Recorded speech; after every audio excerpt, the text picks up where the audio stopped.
Eh bien, bonjour. Petite vidéo, je voulais faire une vidéo suite à la Gamescom et aux différentes news qui sont arrivées suite aux différentes annonces. Alors, plus ou moins voulu, on ne sait jamais hein, ce que disent-ils comme to us. Hier, vendredi, en fin de journée et cet après-midi, après un peu la conférence de presse, discussion avec la communauté allemande donc de cette GameCon qui se déroule à Cologne. Différents éléments, ça a été un petit peu long et les informations et les questions posées étaient dans tous les sens et d'un intérêt très très modéré, mais je vais revenir très rapidement avec deux trois éléments hyper intéressants. Euh, vous le voulez, j'en suis sûr, avoir des news sur la fameuse fusion Lite qui sera disponible pour bientôt.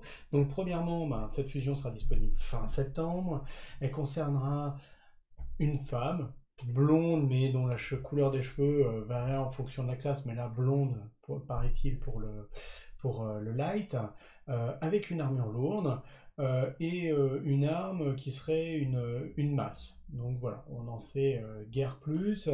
On a essayé de savoir des skills, quel élément pour le food, mais rien n'a filtré malheureusement. Donc on va voir et on va attendre donc cette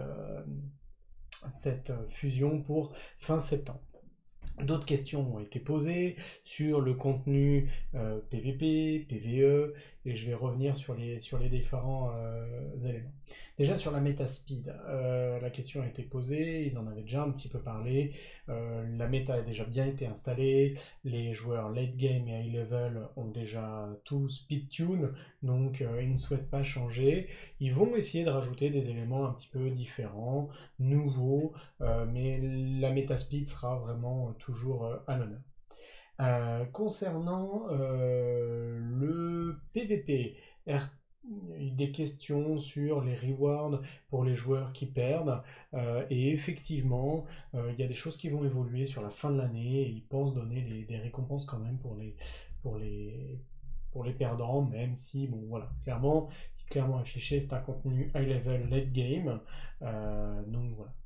Sur la partie encore PVP, mais plus sur les GVG, ils ont annoncé aussi pour la fin de l'année les évolutions sur les GVG à 3 sur une map avec de la conquête de zone.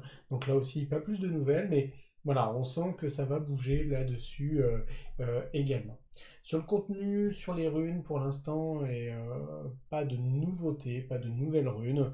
Ils sous-pèsent les choses par rapport à l'introduction de nouvelles runes, changement des méta, des configurations. Ils veulent vraiment stabiliser le jeu.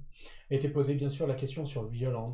Le proc a été nerf donc sur le RTA et la question des joueurs c'est est-ce que vous pensez le faire sur l'arène entre autres et éventuellement sur la partie PVE. On comprend bien que sur les GVG, sur l'arène, petite frustration des joueurs sur ces defs proc violentes qui peuvent être des fois un sacré avantage et donc retourner la situation. Côté divers, ils ont également annoncé la mise en place d'une unité au sein de Comtos dédiée plus au merchandising et développer un peu plus les goodies, etc. etc. On n'en sait pas plus, mais c'est quelque chose qui devra être peut-être accessible et développer la marque plus largement. Donc voilà, très rapidement, peu de news, mais on commence à gratter, on commence à voir se discerner une grosse évolution fin septembre et une plus pour la fin de l'année. Donc à suivre, on verra le contenu qui nous est proposé, ce qu'on pourra vraiment réaliser en tout cas comme évolution dans le PVP, mais aussi dans le PVE, car ils l'ont bien dit, le PVE pour eux est hyper important et ils souhaitent vraiment en tout cas pouvoir maintenir ces deux parties du jeu à niveau avec du contenu pluriel et vraiment étoffé. Donc voilà, très bientôt sur le jeu. Allez, ciao!